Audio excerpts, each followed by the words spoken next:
Good to see everyone. I was here a couple months ago. I don't know if anyone was here for that. We did Intro to Chip EV versus ICM. Raise the hands if you were here for that one. Okay. It was a packed house, so I don't remember you specifically, but good to meet everyone. So let's get into it. Today's topic is Intro to PKOs. So talk a little about why we're doing PKOs. We will talk about overall concepts and strategies for bounty tournaments. We'll get into some range adjustments, hand analysis, tools, and then we'll leave a lot of time for Q&A at the end there. So why am I talking about PKOs today? Just a random selection of results here. So for anyone that doesn't know me, I was in BitB for a couple years, coached by Pads, Samuel Vuzden, some of the biggest online names. I was able to transfer that knowledge into a very good couple of years. And PKOs, I had a lot of number ones, so I think I'm pretty qualified to speak on PKOs. Mystery bounties as well, although we're not talking specifically mystery bounties today, but bounties. And these are student results. So those who I've been coaching for the past 6 months or so, they've been doing pretty well in PKOs as well. You can find out more information about me at logicpokercoaching.com. Cool, let's get into it.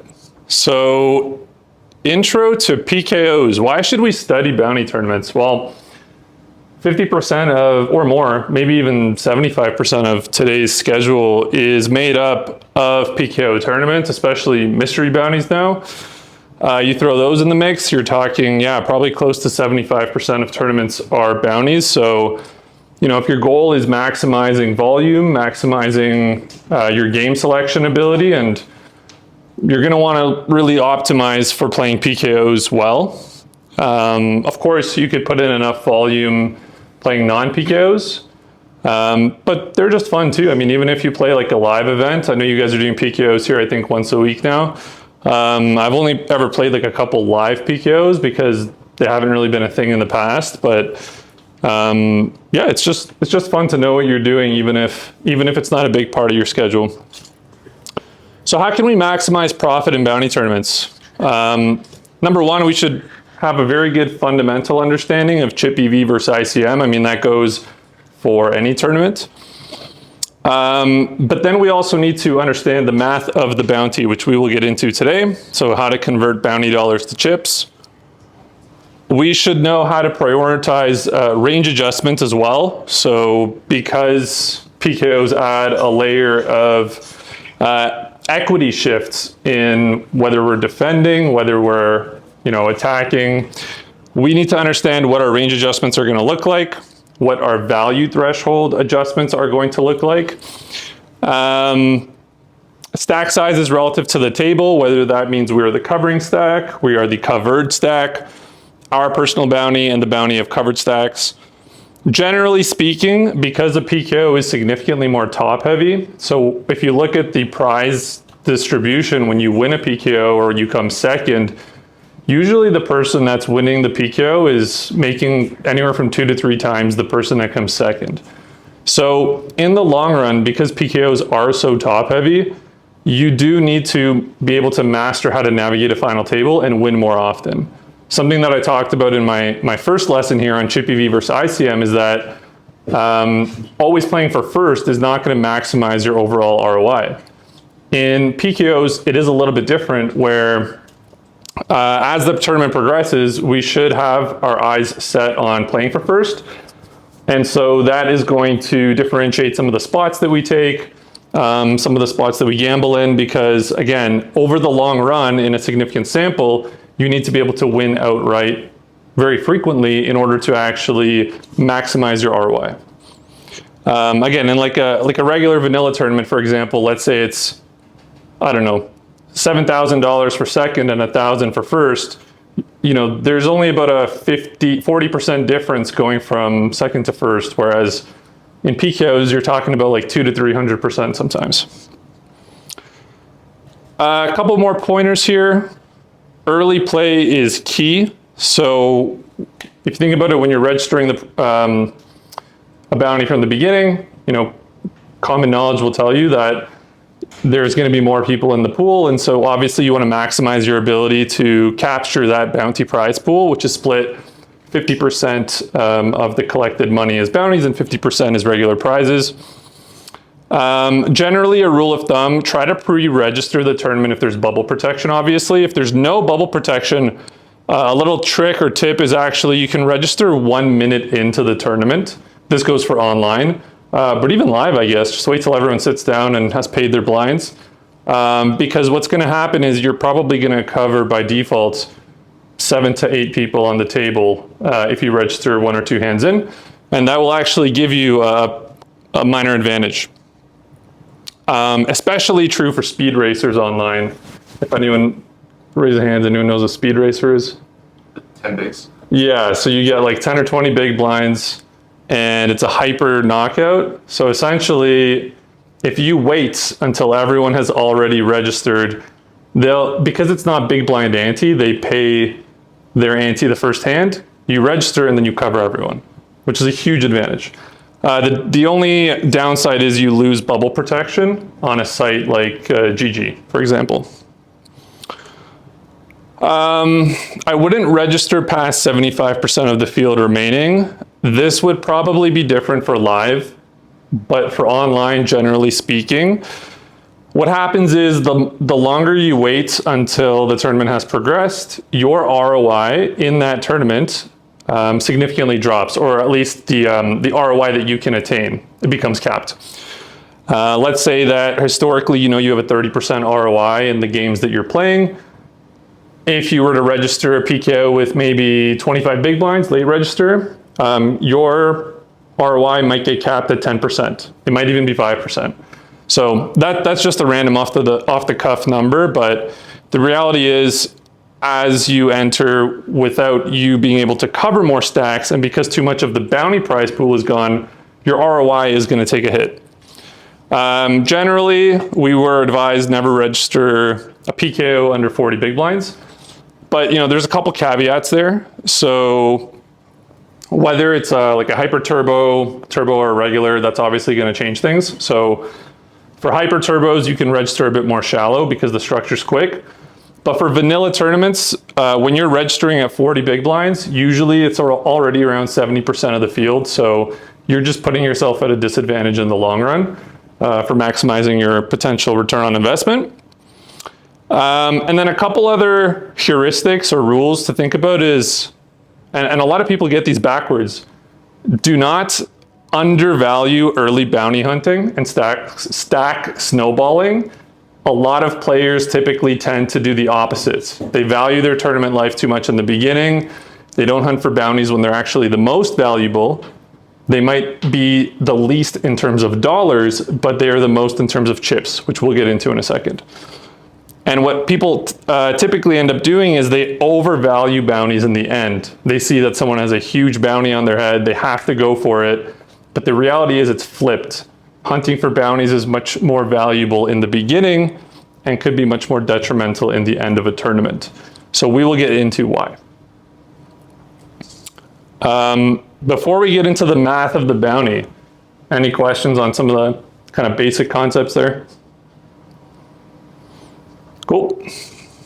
All right.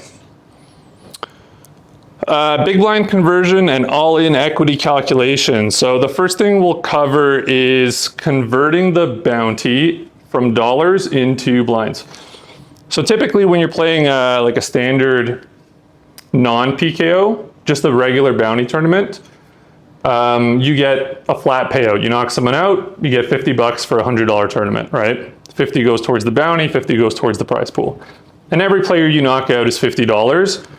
These tournaments are a little bit easier to calculate because all you're doing is taking 50% of the prize pool, so that would be $50, or 50% of the cost, and using that as a static percentage to calculate your bounties.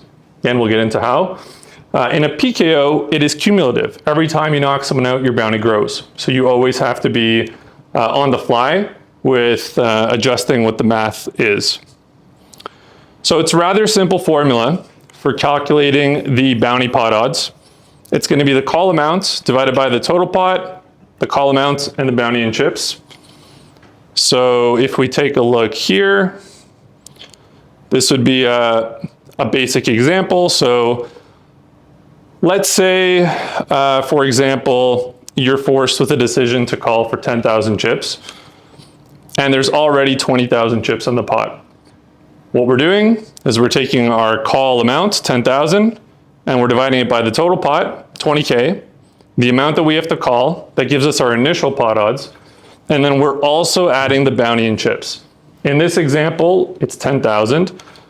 But if we look at how it's calculated, it's usually worth in a PKO about 30% of the buy-in amount. So we talked about when it's a flat bounty, 50% goes to the 50% goes to the non-bounty pool, 50% goes to the bounty. You're using 50% of your starting stack and chip value. So hypothetical example, you have 10,000 chips.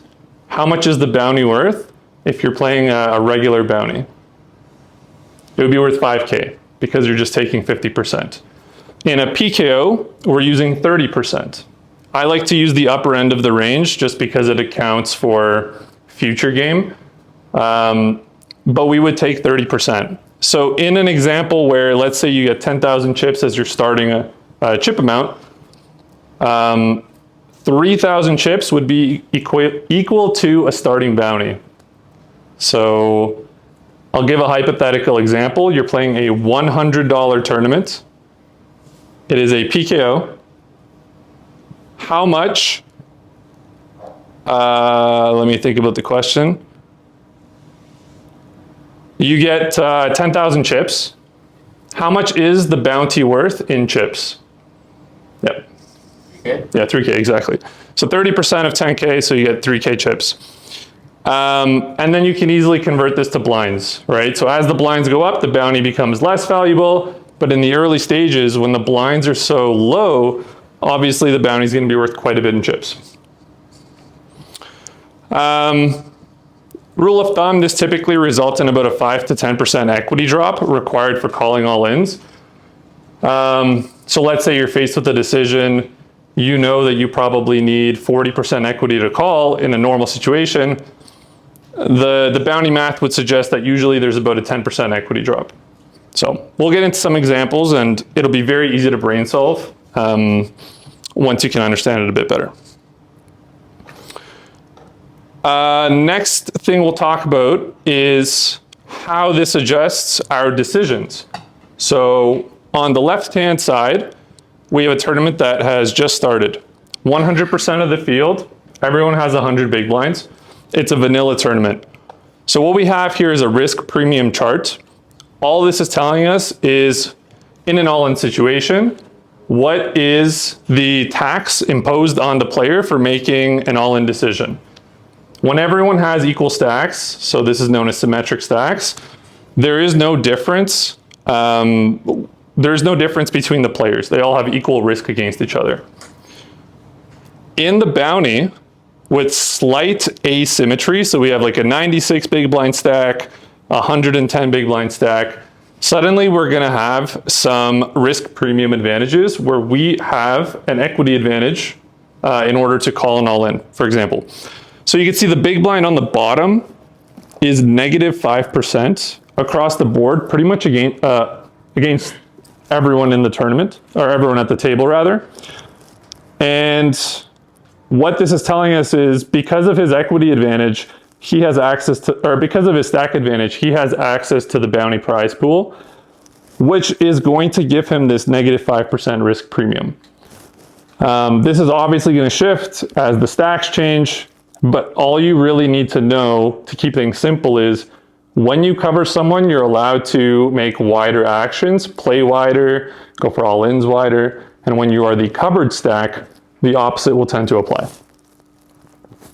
And this goes back to that first point about if you're playing an online tournament like a speed racer or some kind of bounty tournament, registering about a minute in when everyone has anteed down a few hands, you're going to cover most of the table from hand one.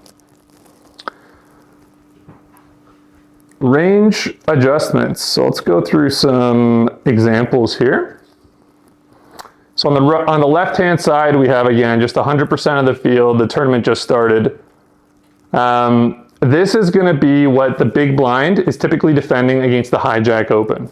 So what we see here is in a regular tournament that has just started, the big blind will defend 67% of hands as a call, 7.7% as a 3-bet. Doesn't really matter. What matters is the comparison. We have the exact same thing going on the right. The only difference is the big blind covered the hijack just slightly. This is still the beginning of the tournament. And what we can see here is a pretty drastic shift in the strategy of the big blind player, simply just because this is a PKO. So the call remains about 67%, but we're 3-betting 4% more of our range. Anyone want to guess why? So it's as intuitive as it might seem. We cover the other player. We have access to their bounty. Their bounty is going to be worth about 20 or 30 blinds this early on. We're allowed to 3-bet a lot wider with high implied odds hands. So you can see here the 3-bet goes up from 8-7, 7-6, 6-5. These are all pure 3-bets. Jack-10 suited pure, Jack-8 suited, some of the suited aces, Ace-5 suited pure, and Ace-Queen off and Ace-Queen suited pure. Whereas if you look at, for example, the non-PKO, Ace-Queen off is preferring to flat, and some of those implied odds suited hands that we would 3-bet for board coverage, they're more mixing. So we're allowed to do a lot more 3-betting as the covering stack. Let's take another example here. So again, this is 100% field on the left, vanilla. We have an open from the button. This is the big blind. So the big blind's going to 3-bet about 14% of hands and call 63%. If we go to a PKO example, a dramatic shift in strategy again, we're 3-betting 6% more hands. So you can see all these implied odds hands, like 9-6 suited, 9-7 suited, 7-5 suited, a lot that would just intuitively seem like I'm going to call and see a flop. We're allowed to 3-bet as the covering stack because the implied odds of our hand significantly increase with access to the bounty. And yeah, 20% 3-betting is a lot. So the blinds, the small blind and the big blind are typically going to be the highest 3-bet positions when you're defending against cutoff and button opens. Let's go a little bit deeper into the tournament. So we'll go 50% field. And this is going to be a little bit more of a drastic change in what we were doing because we were doing 100 big blinds. So this is 18. The button just goes, hey, I'm all in, open chips. This is what their range is going to look like.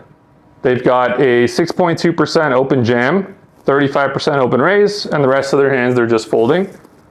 So they are going to open jam some bottom pairs. They're going to open jam some suited aces. And then in a PKO, they're actually going to jam 4% more. So they're still jamming those small pairs. They're going up to 6s. They're jamming more of their suited and offsuit ace-X as well. And the reason, again, it's very intuitive. If you know that someone is going to call you for your bounty because they're going to get a great price, you can jam quite strong because the incentive for them to call, they're going to probably get it in bad. Yeah. And we're actually doing less raising, significantly less raising. So down from 35% to 20%. I mean, that's a huge, huge drop off. And it's because the small blind and the big blind are gonna 3-bet and go for our bounty. So why would we open and just, raise fold and lose 2 bigs? We would rather just push the action with some of our good hands, mix with some of our high equity aces, and then tighten up the overall open because, again, we're just gonna get jammed on. Any questions here? Yeah. I see that you have like 50% of the field as like a requirement. What's the difference between, I guess, certain percentages of the field? like this? Yeah, good question. So the reason that I use 50% of the field is because the sim is going to use some more ICM awareness in its calculations. So like if this was an extreme example, we're on the bubble, we're probably going to have less jams when we can just fold into the money. And if we were at like 100% chip EV, we probably have less jams. So it's just to show, as the tournament progresses, what the solver might look like. I could have picked 25%. It's more just to illustrate the example. I think if I had picked 100%, there probably wouldn't be as many open jams. So here we're looking at the same example we just looked at, but this is the small blind response. So this is going to be the small blind responding to the button jam. In a vanilla tournament, the small blind sees the button jam for 18 bigs. Well, I mean, if you have a good hand, you're going to go all in, right? Obviously, you got aces, kings, queens. You've got your top offsuit or suited ace-x. Those are going to go. And even some of your pairs as low as 5s and 4s are still going to make some good EV. And all the solver is going to do is it's basically going to look at the input and say, okay, if this is what the jam range looks like, what's going to perform well against that? This is going to perform well. So that's typically how we should be studying and thinking about the game, is how do we perform against our opponent's actions, right? Now this is where things get extremely interesting again. On the right-hand side, we have the exact same situation. The only difference is the small blind covers the button for their bounty. Same stacks, 18, 41, 25. There's almost a 10% increase here in the rejam. So we cover for the bounty. It's going to be a profitable rejam. You can go as wide as ace-4 suited, ace-5 suited, ace-7 off, every single pair, queen-10 suited, king-jack off. These are all going to perform extremely well. Even if you're getting it in behind, you are still going to have the required equity when you consider the bounty. Let's do another couple examples, and then we'll get into some more of the why.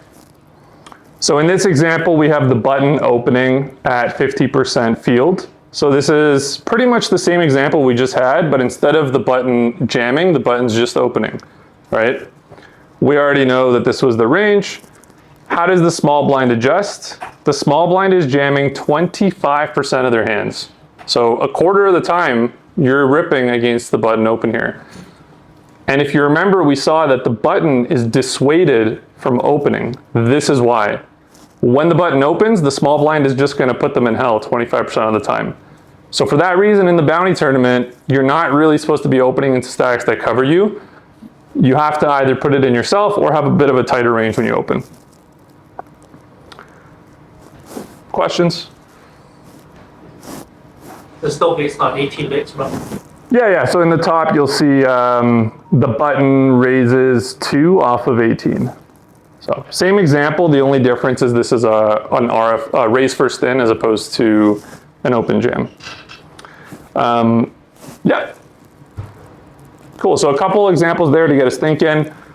Let's go into the study workflow. How can we better our own knowledge of bounty tournaments at home when we're studying? We've got some time. The first tool I'd recommend is GTO Wizard. So this is just going to allow you to find every single solution. Obviously, off the cuff, it's going to have pre-built, or rather pre-saved hands in its archive. But this is actually really good paired with a tool called Equilab, which is completely free. You don't have to pay a monthly subscription. And we're going to get into how to use Equilab.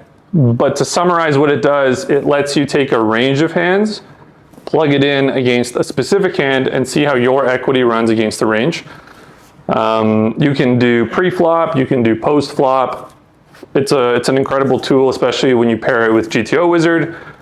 And so the best way to actually use these two in tandem is, let's say you've got a spot saved, you texted your friend, or maybe you took a screenshot, whatever.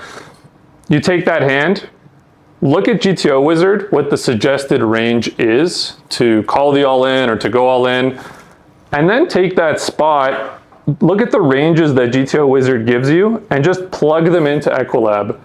Because the problem with GTO Wizard is it's going to make a lot of assumptions. It's going to play a, a theoretically correct range. What we want to actually do is then go into Equilab and adjust the range as to how we think our opponent is playing. We can go with a wider range, a tighter range, and that'll give us a better understanding of how our equity runs with our hand against that range. So then we know, okay, if we're playing against a looser person or a tighter person, how can we adjust our strategy? And you can, yeah, I would recommend playing around with it. I mean, again, it's a free tool. It's quite easy to figure out. And let's see here. All right, we got an example here. So the button has open jammed 18 big blinds, like we were just looking, at 50% of the field. The hero in the small blind, that's you guys, has 40 big blinds, and we also cover the guy in the big blind. We have to call 17.5 blinds in order to win 36, 49. So if we go back to our bounty equation, maybe I'll go over here.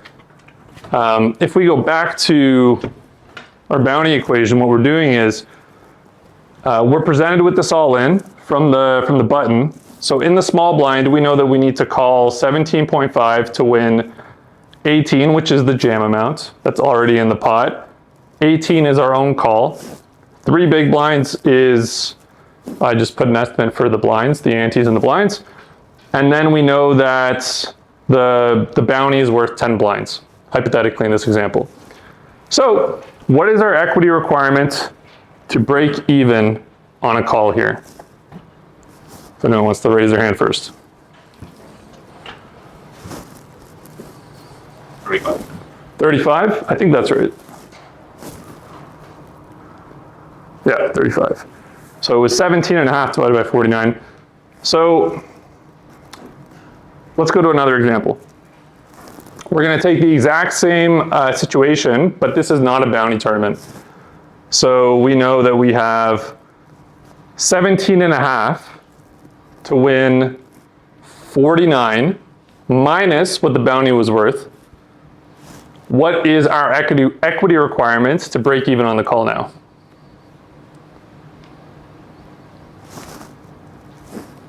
Yep. Is it 40%? It is 46. So I believe it would be 17.5 minus 17.5 divided by 39. So there's about a 10% difference, which we talked about in the beginning, rule of thumb, 5 to 10%.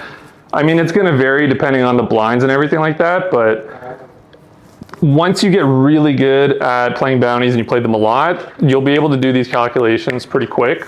Again, this is a non-bounty example. The previous one was a bounty. 10% difference in equity requirement. And yeah, this is what it typically would look like. You would take the range, you'd go to Equilab, you'd plug it in, and you could see there, so we basically on the first line we have the range of hands.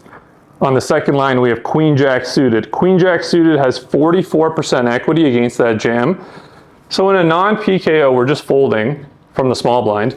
But in a PKO, there's an 8% overlay between the equity requirement and what we're actually getting against the range. That is where your EV comes from, right? That's where you generate your ROI. When you have a significant overlay like that in the price that you need versus the price that you're getting, that's where you print money. So there's obviously variance. You might get it in bad, Queen Jack suited versus Ace 10 off, but like you got to get it in bad in bounties, and over time you'll be able to accumulate quite a bit of EV. This is that example here again, so you can see the small blind Queen Jack suited is generating about 0.5 big blinds. All that means is we're making money when we call here, so that's actually quite a bit of EV to generate. Questions before we get into the next example? Cool. Oh, no, wait, cool. This was I think this was from a small field tournament, but 138 people. So I opened the cutoff, the button, 3-bet jams. Looks like it's about 25 big blinds, give or take. We're going to get into what the response looks like. So now we're going to be using a different tool. It's called HRC. This is a paid subscription. It's definitely very good to play around with. It's cheaper than GTO Wizard. The best way I could describe HRC is it would be if Equilab and GTO Wizard merged into one program, you would get HRC. So it gives you very, very specific outputs for very specific inputs. You're able to put in exact chip stacks, exact bounty amounts, exact prize payouts, and then that will give you, the desired output that you're looking for. Whereas GTO Wizard is just like a saved spot that you can refer to. It's not really going to be exact. So yeah, this is a bit of a tricky spot. We are sitting in 4th in the tournament, and the guy that jams is sitting in 3rd. What we do when we go to HRC is we're going to basically plug in all of the variables, the payouts, the stack amounts like we talked about, and this is going to give us our desired open range. So you can see we're not playing any open jams here. We're purely playing a raise first in strategy. We're opening about 20%, which is going to be pretty tight from the cutoff, considering that the cutoff opens usually about 35. If I was to give him a bit of a wider range, maybe he really wants my bounty, right? I look at the guy, I'm like, all right, he's gambling a bit.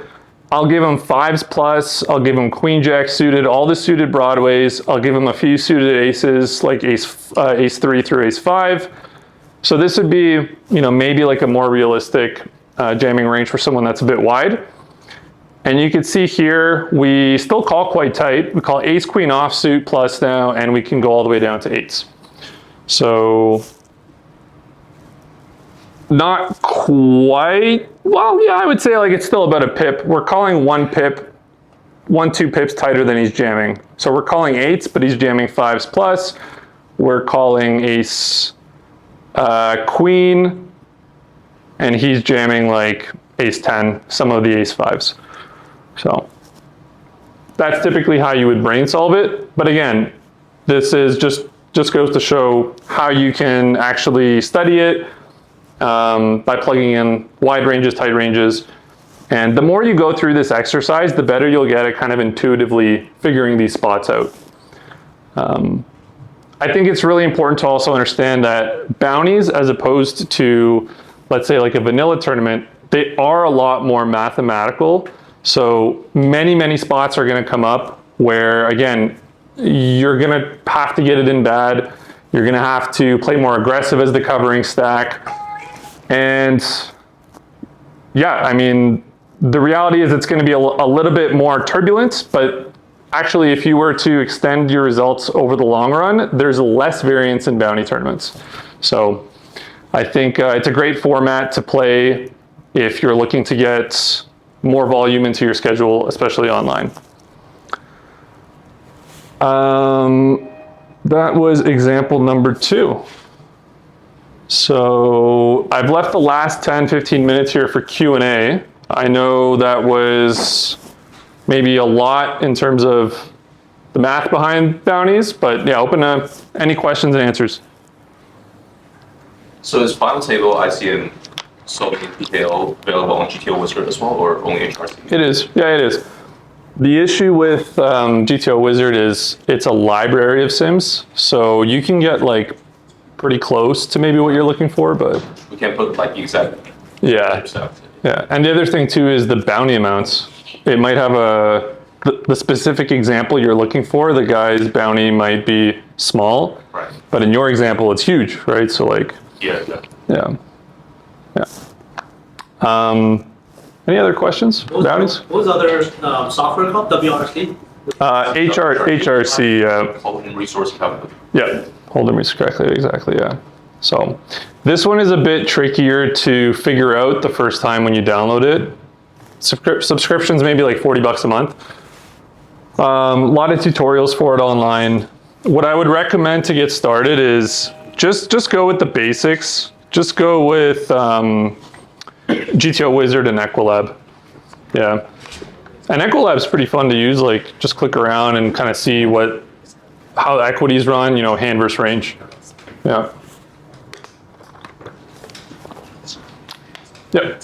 I guess when you look back through, like, when you started playing a lot of bounty player nights, what were your biggest leagues or just areas of focus? That's a good question. I think when I first started, I probably didn't play for the outright win enough. So it's so tricky, right? Because ICM dictates that we need to play, you know, tighter for ladders to maximize ROI. But then in bounties, we have to play for the outright win. And again, it's going to depend on your stack. Like if you're a middling stack, it's hard to go for the outright win. But you know, generally speaking, let's say in a vanilla tournament, you're on the final table, you know your ICM value is $2,000. Your goal is to basically make $2,000 or more. And that's how you increase your ROI over time. In a PKO tournament, you're a middling stack, your ICM value is 2K. You're gonna make less than your ICM value quite often because you're going for first.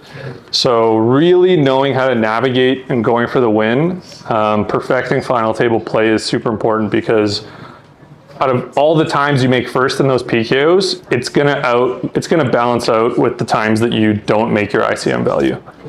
Yeah. So yeah, I mean, I would say probably that was a leak when I was first starting. I didn't really start like consistently crushing all those bounties till I got coaching from BitB. Yeah, it was just like a lot of, you know, seconds, thirds, fourths, fifths. Yeah. Next question. Have you studied mystery bounties? Mystery bounties, we will potentially cover in another session. Yeah. Definitely running good in mystery bounties. I see. Yeah. Are there any spots say for like on the final table, there's like big, huge bounty, but like the pay jump is like nothing compared to the huge bounty? Is it when ICM is like less effective in this case? Or? Yes. So actually, the one on the right, the two biggest bounties were still on the final table. You can see the bounty was 7.3K won versus the payout of 3K. Right. That was a really interesting dynamic because like to your point, winning the first bounty was worth more than first place. And so your strategy completely shifts from playing for first to let me try to get both the bounties. And it works in synergy because as you chase bounties and knock people out, you get to build your stack, go for first, and have the equity to win the bounties too, right? So does that suggest like you can literally shove like the ladder as compared to an ICM? Yeah. I mean, like if I end up doing a mystery bounty lesson here, you'll see that it's crazy. It's just crazy like how wide we can go for bounties. Yeah. You talked about like playing for first at final table. Yeah. If you find yourself being like the short stack or amongst the shortest stacks, what's kind of the strategy there? Is it going to be a lot more aggressive and lighter? Sorry, one more time. So if you're the shortest stack? Yeah, like amongst the shortest stacks going in the final table. Yeah. So one thing we can kind of recall from the PKO sims is, let's go back here.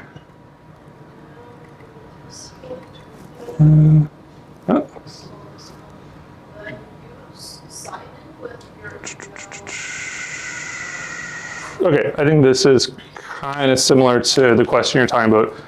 So on the left-hand side, we've got just a vanilla tournament. We're jamming like 8% with 18 bigs here from the button. On the right-hand side, we're jamming almost 17%, knowing that the likelihood we get called is pretty high, and we don't have that.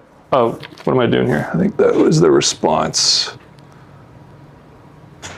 This was the jam, so it's 4% higher. But anyways, how this relates to your question is when you're the shortest stack and you know you're gonna get called, you kind of have to figure out, okay, like what is this person, what's the guy to my left or two people to my left, what does their combined range look like in terms of what they're stacking off with? If I'm jamming 6 or 10 or 14 or 18, obviously the more we're jamming, they're not gonna be as wide. but you can kind of make assumptions as to how wide you can jam. The good thing is when you're last, you got nothing to lose, right? So So is it typically just a bit wider? yeah, Yes. yeah. Short answer, yes. Okay. Yeah, but again, when you're last, you have nothing to lose. When you're in the middle of the tournament on the final table, you have the most to lose. Okay. Because But you're still aiming for first and like trying to. yeah, it's tricky. It's tricky. Then what about top then? You're not more conservative when you're. When you're first, you get to open wider. Yeah, but you also don't want to punt, right? Like, So it seems like wider is just like the general, regardless of. regardless, yeah. I mean, from all aspects, covered, covering. The thing that changes though is your RFI, so your raise first in, without all in. It's tighter. Like look here, 20% versus 35. So you might be jamming wider, but you're not opening wider because of the risk of getting jammed on. Okay. Right. Yeah. Questions? Are you playing in the Ontario pool, or is that? I don't play in the Ontario pool typically. I played for a couple weeks when I was doing the leaderboard grind, but I gave up on that because it was killing me. The last one I had was, I don't know if I put it, the one in the middle there, the Bounty King Ontario. I think that was like, yeah, that was last month. Sunday, 700. Yeah. But usually it's, usually I'm playing global. Yeah. This is being recorded. So I usually fly out to Montreal and then fly back, yeah, every night. Yeah. What's a VPN? Questions? More questions? Let's see, time check. I got like 2 minutes. Thank you. That's it. Cool. Thanks.